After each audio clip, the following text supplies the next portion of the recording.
בשיעור זה נבחן את רעיונותיו של פרנץ רוזנצוויג, פילוסוף יהודי מרכזי של המאות ה-19 וה-20, ונראה כיצד השפיעו על הרב יונתן זקס, שהביא רבים מהרעיונות הללו לידי יישום עכשווי.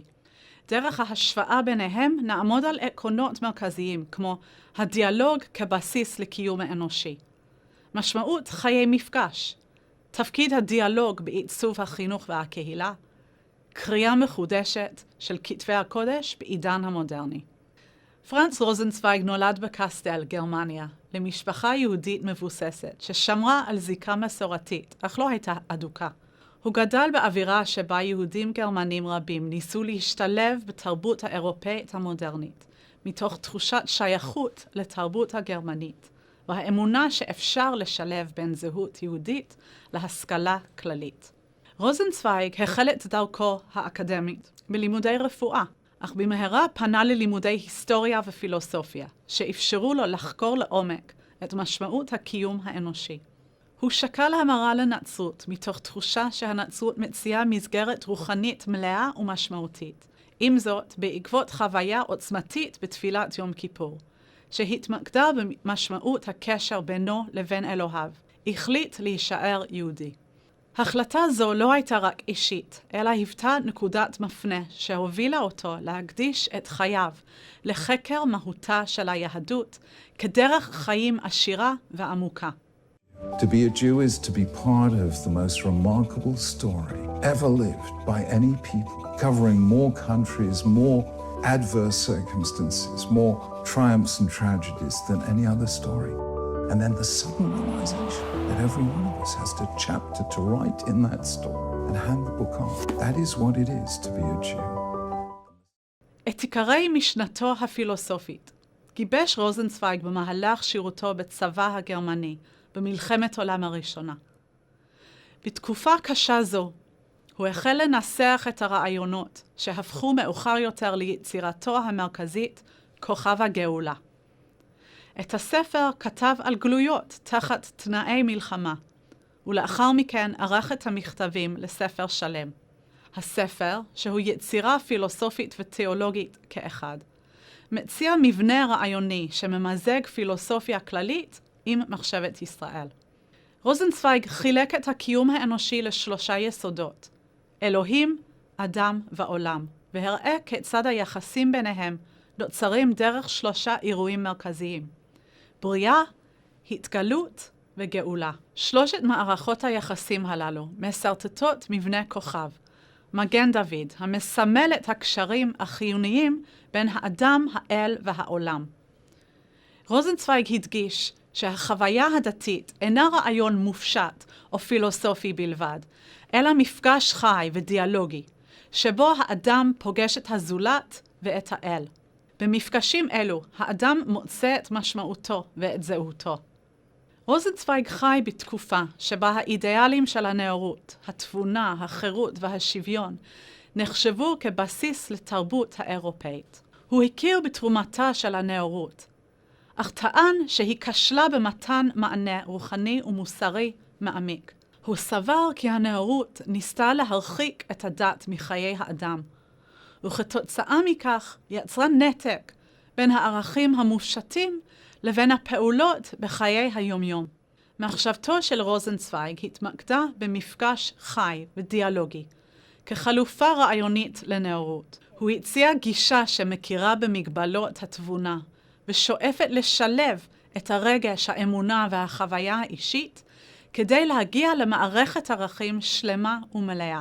הרב יונתן זקס, שנולד וגדל בבריטניה לאחר השואה, התמודד גם הוא עם שאלות של זהות יהודית בעולם מודרני ורב תרבותי. במהלך לימודיו בקיימברידג' נחשף לרעיונותיהם של הוגים כמו רוזנצוויג, והם סיפקו לו השראה לגיבוש גישה פילוסופית יהודית, שמתאימה לעידן המודרני. הרב זקס אימץ את רעיון הדיאלוג של רוזנצוויג ופיתח אותו, כך שיתאים לאתגרים של תקופתנו. הוא ראה בדיאלוג לא רק כלי תקשורת, אלא גישה מוסרית וערכית, שמחייבת קשב, הבנה וכבוד הדדי. עבור הרב זקס, הברית היא דיאלוג מתמשך בין האדם לאלוהים. הוא הדגיש שהברית אינה רק מערכת של חוקים וציוויים, אלא קשר אישי ודינמי, המבוסס על המחויבות והאחריות ההדדית.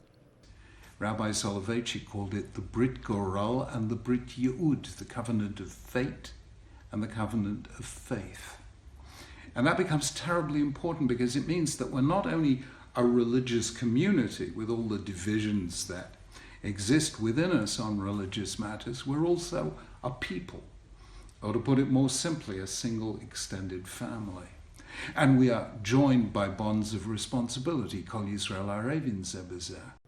בדומה לרוזנצוויג, שראה ערך רב בקשר בין יהדות לנצרות, גם הרב זקס הדגיש את החשיבות של דיאלוג בין דתי בעולם גלובלי. הוא טען כי היהדות יכולה להציע את ערכיה בשיחה הבין-דתית העולמית, תוך שמירה על זהותה הייחודית. But we are the world's satellite navigation system. That is what we are as Am Yisrael. We taught the world through, the 2.4 billion Christians and the 1.6 billion Muslims and the other secular humanists who do right. We showed them a derech bamidbar. And we need to do so again.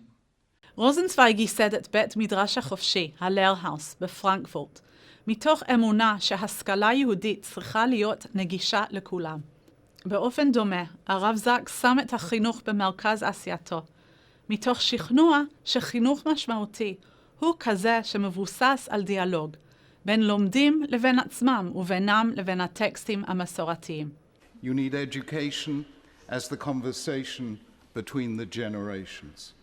Whatever the society, the culture, or the faith, we need to teach our children and they theirs what we aspire to and the ideals we were bequeathed by those who came before us. To defend a country, you need an army, but to defend a civilization, you need schools. אחת התרומות המרכזיות של רוזנצוויג הייתה הדגש על תרגום התנ"ך, כדרך להנגיש אותו לקהל המודרני. הוא ומרטין בובר תרגמו את התנ"ך לגרמנית, תוך שימת דגש על הממד הדיאלוגי שבו. And that is precisely what Martin Buber was restating in his idea of the relationship between I, it, between me and things, Elohim, and I, thou, my relationship with Hashem as a person, Hashem. And I'm convinced that the key word of prayer is Atah. Baruch Atah, you. Hashem, you. This means we're not talking to a computer. We are not talking to a Higgs boson, the God particle. We're not talking to some random fluctuation in the quantum field. We are talking to somebody who hears us, who speaks to us, who creates us in love.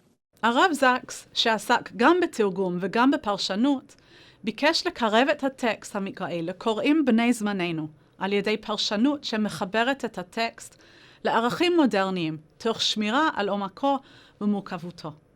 And what it really represents is the realization of this extraordinary idea that the God of everywhere can be reached anywhere. And the way we reach him is not through power or through land, but through the word. Who would have thought that these ancient texts would still be taught today and that they would still speak to a new generation? רוזנצוויג והרב זקס חולקים חזון דומה ליהדות חיה, דינמית ומתחדשת, שמציעה גישה מוסרית ואנושית לקיום בעידן המודרני. רעיונותיהם ממשיכים לעורר השראה ולשמש יסוד לחשיבה יהודית בת זמננו.